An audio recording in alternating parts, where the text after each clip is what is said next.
basically,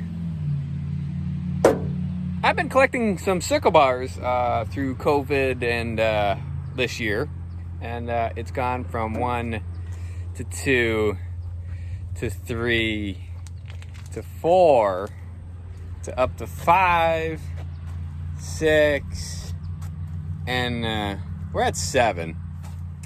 And I still have 2 more on the bucket list. I kind of got my eye on one, but the other one's going to be a real challenge to get hold of. Let's start with the order we found all of them and how we found them.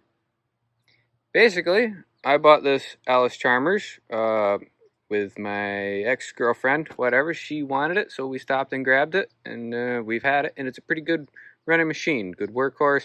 Do have a points problem with it occasionally, but it's been a pretty good machine. And a friend of mine, Garrett, I'll say your first name anyway, he had a white Sickle Bar, and we didn't know what at all it fit, and he just kind of wanted to get rid of it. So I picked it up for cheap, and I took some measurements, and it fit on this. Well, the whole story is, actually, this is a home light.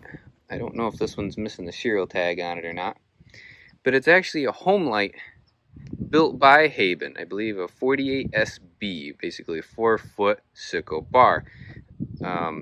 And it was meant for the home light T series, T14, 16s.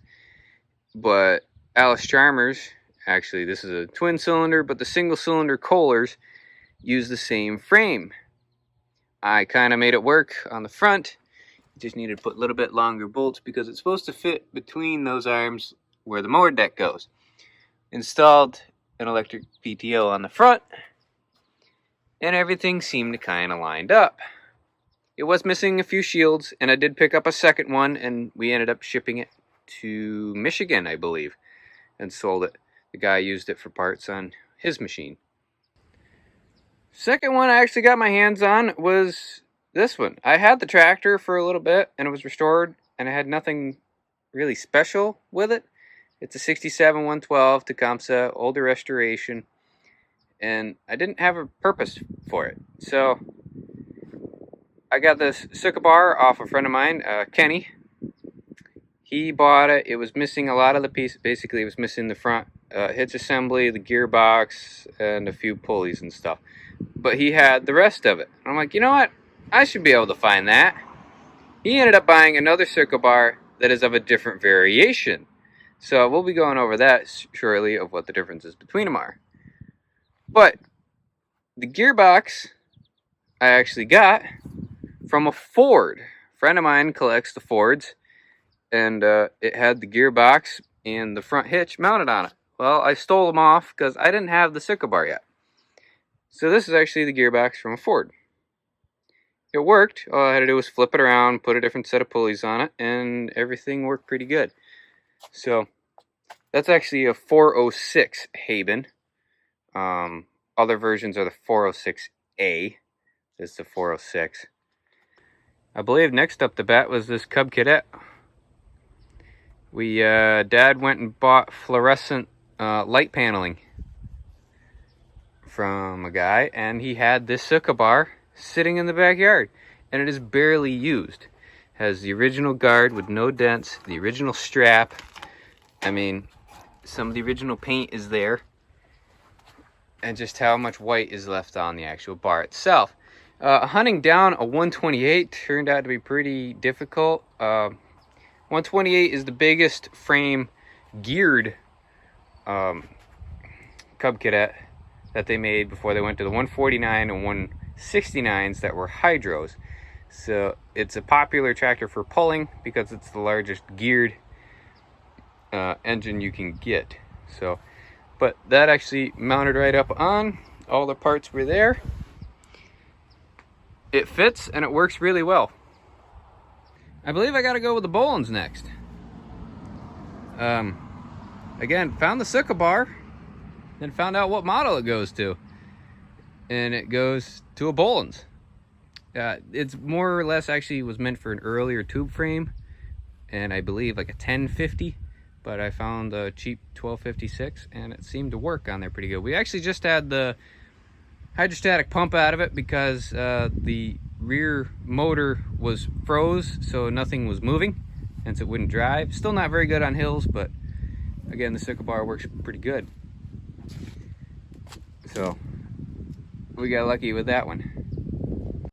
Next is this old wheel horse. I believe it's a C120, I think it is. The Sickle Bar itself is in very sad shape. It sat outside for a very long time, hence none of the belts or anything are hooked up because the gearbox is froze. So, and the shaft is froze solid, you can see it. So that's just going to need some love to get freed back up. It's the only one that's not operational. All the rest are operational. I could use them anytime. Which is kind of a fun story on this. I had a C100, I believe it was, that it was a very good running machine, and I ended up selling it because I didn't know what to do with it. But then I found the Sickle Bar, so I had to go find another one to put it on. So I was kind of mad about that. But, you know, win some, lose some. This is why you can't sell anything. Next to bat was this John Deere 140 with a 426 Haben Sickle Bar. Say I haven't gone over the rest of the models. I'll be explaining them later. But this one actually was a fun experience. We picked up the 140 for cheap. It was kind of an accidental thing. But the Sickle Bar that was on the Ford, or is on the Ford, I got it for free in New Hampshire. I'm like, oh, cool. I'll make it retrofit and work on a 140. It shouldn't be that difficult. Well, it turned out to be a little bit more retrofitting than required, but then I found a cheap 426A, I believe it is. Yeah, I believe it. Nope, serial tag's not there. See, some of the serial tags are mounted up here. Others are on the frame on the other side, up underneath. They change serial number locations on them. But I found a nice 426. It was on actually a 110 square fender, which means it had a gearbox mounted on the front to get it offset to the engine. So with a little bit of differentiating in the frame, it said on the manual that it would fit a 140. And hence we made it work. I built the front protector guard plate. I thought I did a very good job of it myself, and that's just to protect the pulley down underneath from running into stuff. So that worked out very well, and that allowed me to use the 406 on this Ford, which is actually supposed to be a 401. Fords are supposed to take a 401.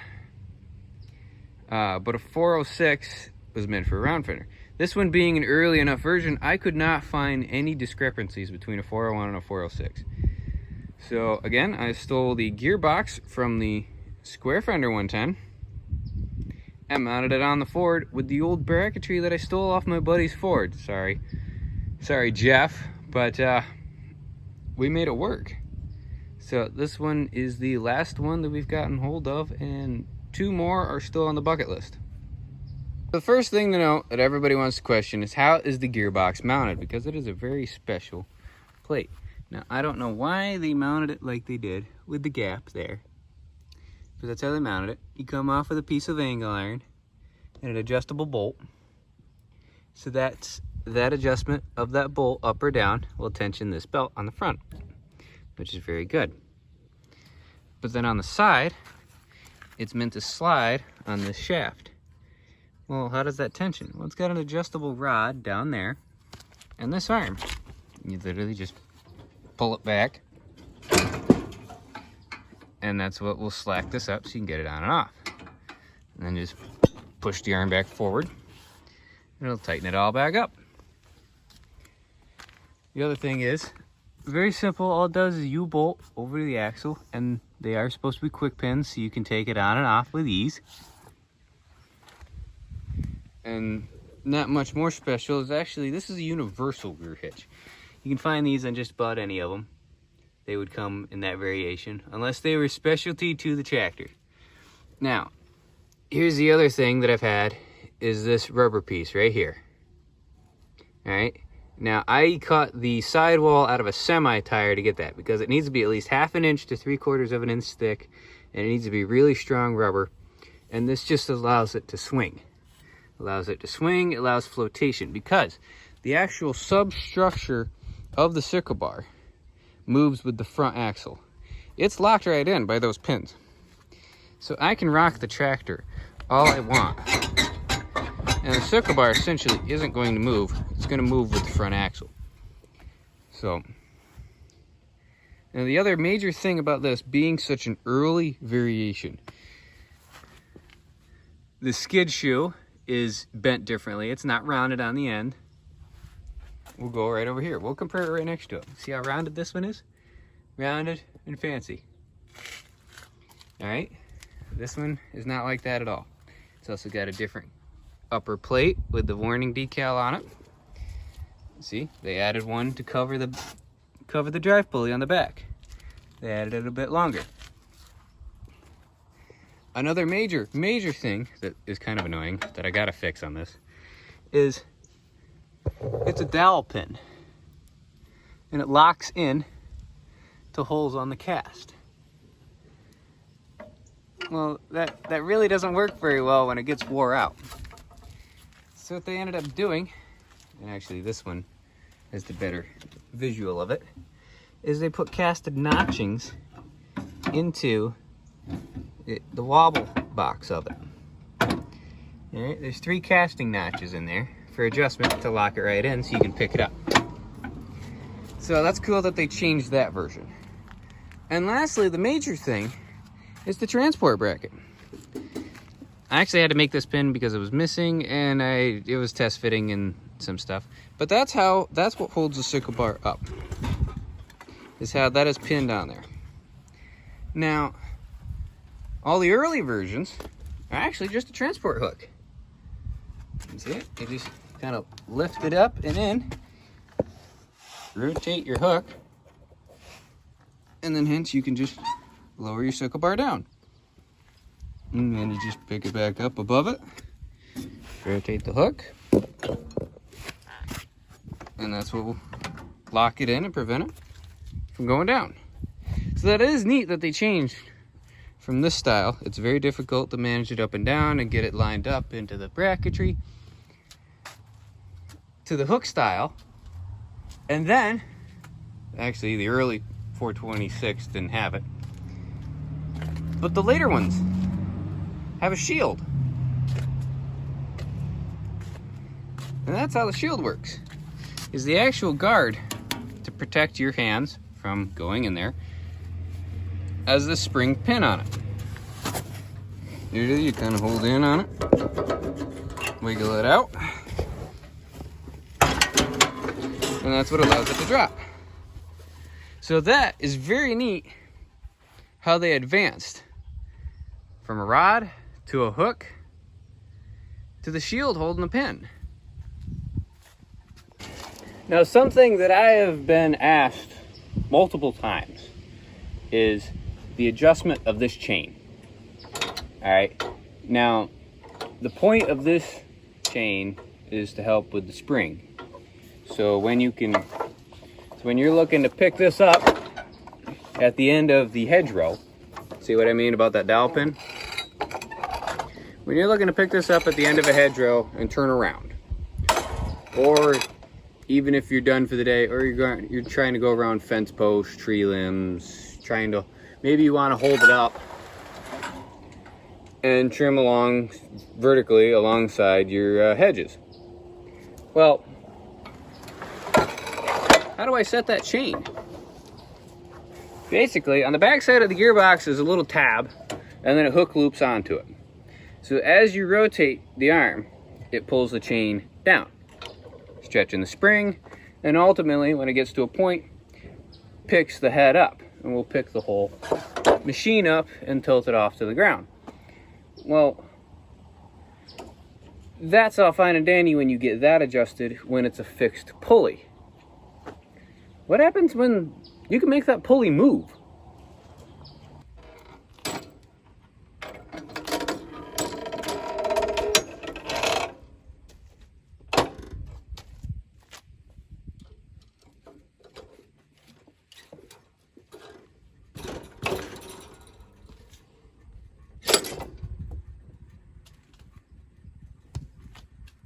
As you can see, this one is a little misadjusted.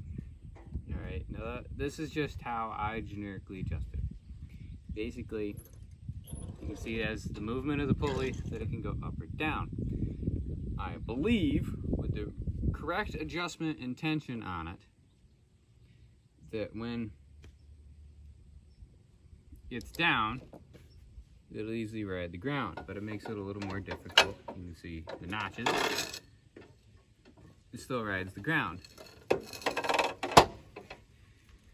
But when you spring it up, which is not easy at all,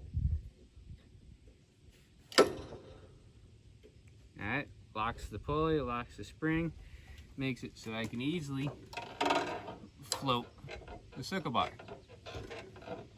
Alright. Now with that, again, when you rotate the head and you pick the bar up, you can see how this picks up the whole thing.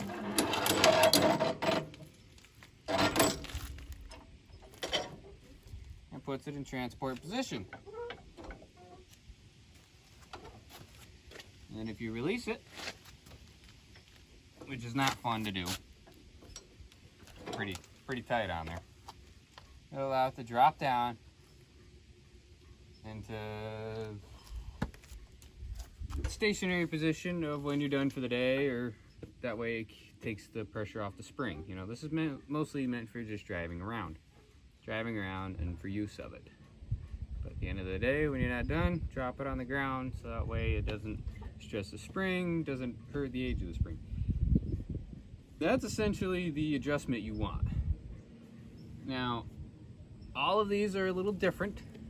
They all take a little bit different of adjustment. This isn't the original spring. You just gotta kind of do it under your own feel and how you want it to work. This is the best that I work because mostly I just use them for show. Occasionally I'll drop it, so I'm not too worried on it being perfect. Do I have an instruction manual on any of these? No, I don't, because I don't feel like spending the 20 bucks each and getting a photocopy, or if I keep an eye out on eBay, I could get an original one for 30 or 40 bucks. I don't really need that. I do enough Google searching, and I found parts diagrams and catalogs and guessing and old photos. Actually, there's very few photos on Fords and very few photos on Massey Fergusons and Graveleys. But there's a few on Bolins, a lot on Deere, a lot on Cub, some here or there on Wheel Horse. Homelight, I think, is non-existent. People barely even know that the Sickle Bar even exists for a Homelight. Plus, if a Homelight tractor exists, they're a little harder to come by up here in the way northeast. They were more of a Pennsylvania popular kind of tractor.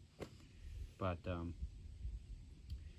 yeah, I'm gonna kind of need to scour the country for a couple more of these. Again, generically, they all mount pretty similar on each tractor. Obviously, the Homelights have their own quick connect system, but like the Wheel Horse, it's just U-pins over the axles.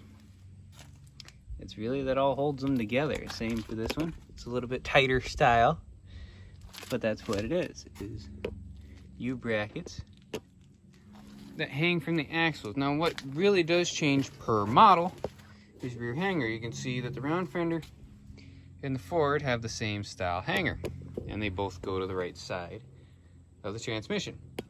Well, on the Bolins, uses a different style. This is one that I had to make. I had to re-weld it a couple times, but again, it hangs off the left side, and there's a clearance issue on that. That's for the 3-point arms. That's why it's meant for a 1050. They didn't come with 3-point. But that's the best picture I could find of the original style hitch that goes on a Bolins. Again, on a 140, it's a little bit different. Actually uses the rototiller and sleeve hitch pins and clamps it on the side. Then it goes on the left side of the transmission. The Cub, again, and the Cub, the Wheel Horse, they're also different. This one goes off the left side. and actually comes with a little extension so you can still use the hitch.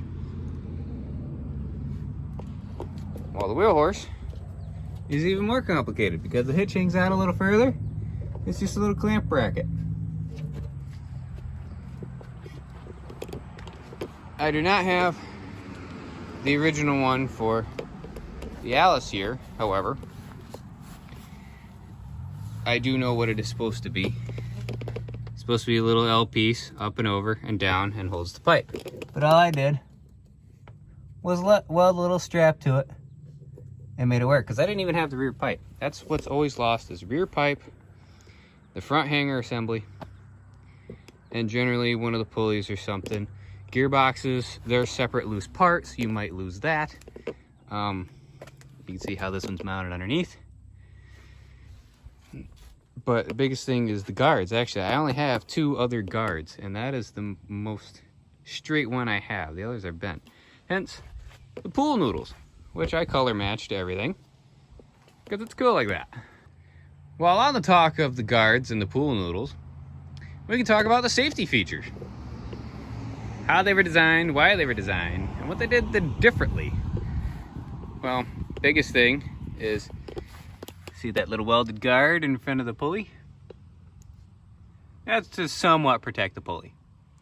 And then another guard on top to protect you, the user, from the spinning belt. And there is supposed to be a shield on the electric PTO pulley, but they're more than common lost. It's a removable part, so it's always lost.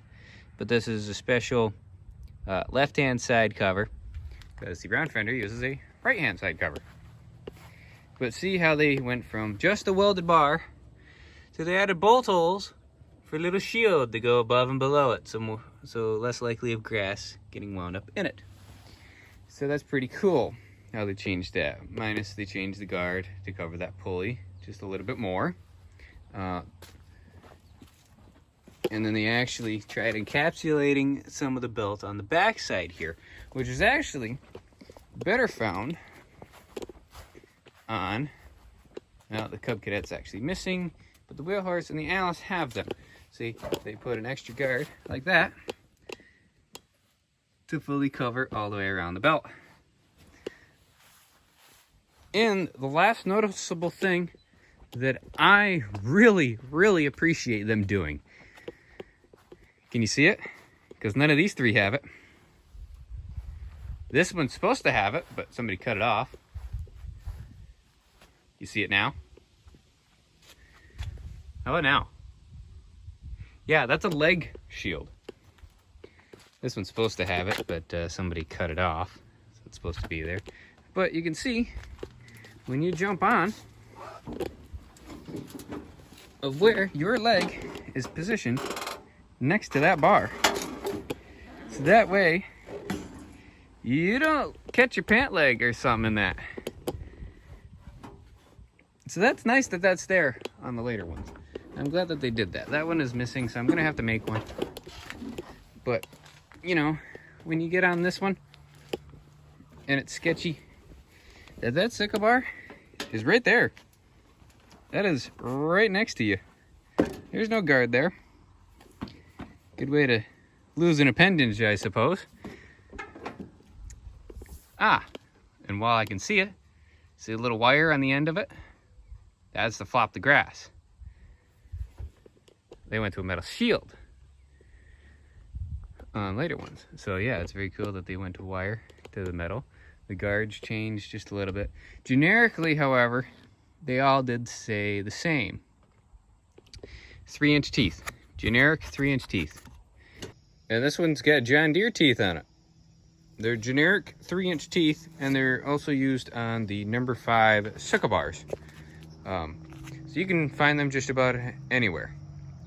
Simplicity, however, they use a special 2-inch tooth that is very hard to come by. But other than that, they're pretty well set up. They're pretty easy to put on, and they're easy to maintain. They work good for under the trees and along ditch lines. And that ends our video for today. Hope you guys learned something. I've learned a lot from collecting all the models and different makes. And I hope to collect a few more. Maybe I'll show you guys the differences. Like, subscribe, Follow me on Instagram. We are now on TikTok, and I've gotten very famous with that. Stick around. We're going to try to do some more videos by the end of the summer. I promise. I promise.